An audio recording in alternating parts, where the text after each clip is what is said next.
I'm political reporter Jack Fink, and I interviewed Texas Senator Ted Cruz about the impeachment trial in the Senate and other issues of the day. He said he doesn't believe that former President Donald Trump's language on January 6th and beforehand met the legal standard for inciting the deadly riots at the U.S. Capitol. I asked him to explain. Well, the question before the Senate is whether the president committed high crimes or misdemeanors, and in particular what the House managers have charged him with is incitement. It's clear on January 6th there was a terrorist attack on the Capitol. It was horrific. It was violent. It was criminal. It resulted in the murder of one police officer. And every single person who participated in that violent attack should be fully prosecuted, and they should go to jail for a very, very long time.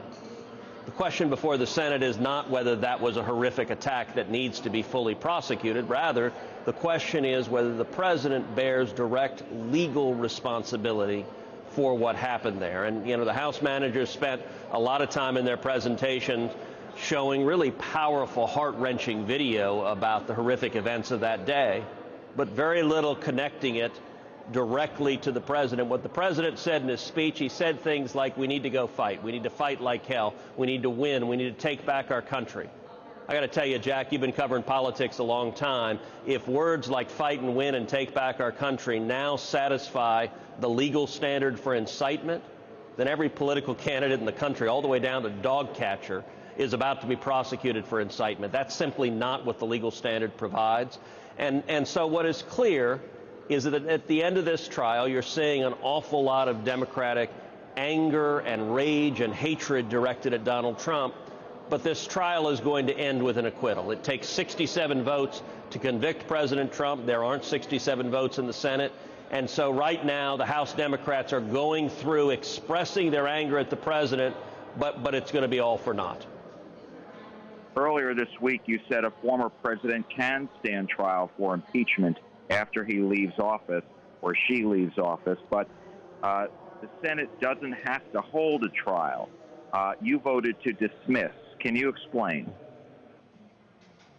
Well, sure. The constitutional question about whether the Senate has jurisdiction to try a former office holder is a close question. There are good arguments on both sides, and I've spent a lot of my life as a constitutional litigator arguing cases before the U.S. Supreme Court. I examine the question closely. I think the better answer is that a former president can be tried for impeachment, that we have jurisdiction, but that the jurisdiction isn't mandatory, that the Senate doesn't have to take it up. It is rather discretionary. An example of what I mean by discretionary jurisdiction is what the U.S. Supreme Court has. Every year, the U.S. Supreme Court, the vast majority of its caseload is discretionary. It chooses whether or not to hear the case, and in a typical year at the U.S. Supreme Court, there are about 8,000 petitions for certiorari, requests for the Supreme Court to hear cases. It grants typically about 80, about 1% of them. In this instance, what I argued and what I voted is that we should not take jurisdiction over the trial because, number one, the House didn't follow due process. It didn't provide any due process at all. The entire impeachment took 7 days. They held 0 hearings. They heard no witnesses. This was a political judgment. This was an expression of the rage and hatred of House Democrats to President Trump. That's not what the constitutional impeachment proceeding is meant to be. And then secondly, as we just discussed, under any reasonable or fair measure, the conduct of President Trump, look, his rhetoric at times is overheated, and I've disagreed with some of the language that President Trump has used. But under any fair measure, it doesn't meet the legal standard for incitement. And here's something important, Jack. What the House managers have yet to do is even attempt to articulate a standard for incitement that would not include the multiple statement from Democrats, from Nancy Pelosi, from Chuck Schumer, from Maxine Waters, from Kamala Harris. Chuck Schumer stood before the U.S. Supreme Court, called out 2 Supreme Court justices by name, and said, you have unleashed the whirlwind and you will pay the price. Nancy Pelosi called police officers Nazis. Kamala Harris, our vice president, raised bail money for violent rioters who had committed acts of violence. Under any standard, if the Democrats are right that the president saying go fight, win somehow constitutes incitement, then there's no coherent way that the conduct of Schumer and Pelosi and Kamala Harris doesn't meet that standard as well. The real answer is none of those are incitement, but rather this is the Democrats attempting to criminalize and weaponize the constitutional impeachment process, and that's why it's not going to succeed. Aside from former President Trump, there's a lot of anger directed at you, as you know. There are billboards by the Republican Accountability Project calling for you to resign because of your efforts to lead against the certification of the 2020 election. What's your reaction to those and to Democrats who've also called for you to resign or be expelled? Well, you know, unfortunately, there's a lot of Democratic anger and rage, and these billboards. Listen, we've had 4 years, really, of our country tearing apart, of people engaged in vicious, angry, personal assaults. These billboards are a manifestation of that. I ain't going anywhere. And look, if people on the left want to unleash partisan hate, that's their choice. I'm not going to respond in kind. And I actually think, you know, if you go back to the day of Joe Biden's inauguration, I was there, and he gave what I think was actually a very good speech. He gave a call to unity. I would very much like to see Democrats and Republicans heed that call to unity. This country needs to heal. Now, that doesn't mean that we don't disagree on substance and policy. And when the Joe Biden administration is proposing bad policies, when they're proposing raising taxes and hurting small businesses in Texas, when they're embracing communist China, I fully expect Congress to resist. But I think we should stop with the nasty, the personal attacks, the vilification, the demonization, the hatred. That's not good for our country, and that's not who we are. Have you received threats because of this? Unfortunately, I have, and that sadly is a part of serving in public office, is that you do have threats. But I will say the nasty rhetoric on the other side, the death threats directed at me and directed at my family, have increased substantially. And we've seen that across the board. And I think everyone needs to calm down. And remember, there's more that unites us than divides us. We can have good faith, civil disagreements. We can have discussions based on substance and policy. But this environment, listen, I think social media accelerates that. Right now we live in a world where the left gets their news from left-wing sources, the right gets their news from right-wing sources. You unfriend anyone who disagrees with you. And it's almost like you're living in parallel universes. And we need to remember, you know, there was a time not too long ago in Texas and across the country where we would have institutions that helped bring us together, where even if you might be a Democrat or Republican, you'd go to church with someone who disagrees with you. You'd go to the Rotary Club with someone who disagrees with you. You'd be next door neighbors with someone who disagrees with you. And you'd learn, you know, they don't have horns.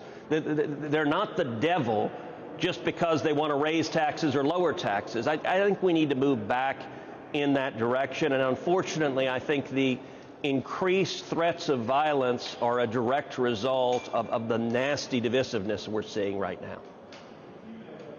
I wanted to ask you about the COVID vaccine rollout. Yesterday, the federal government announced that 3 new centers coordinated with FEMA will be opening in Texas and will be providing 10,000 shots each day at each 3 places.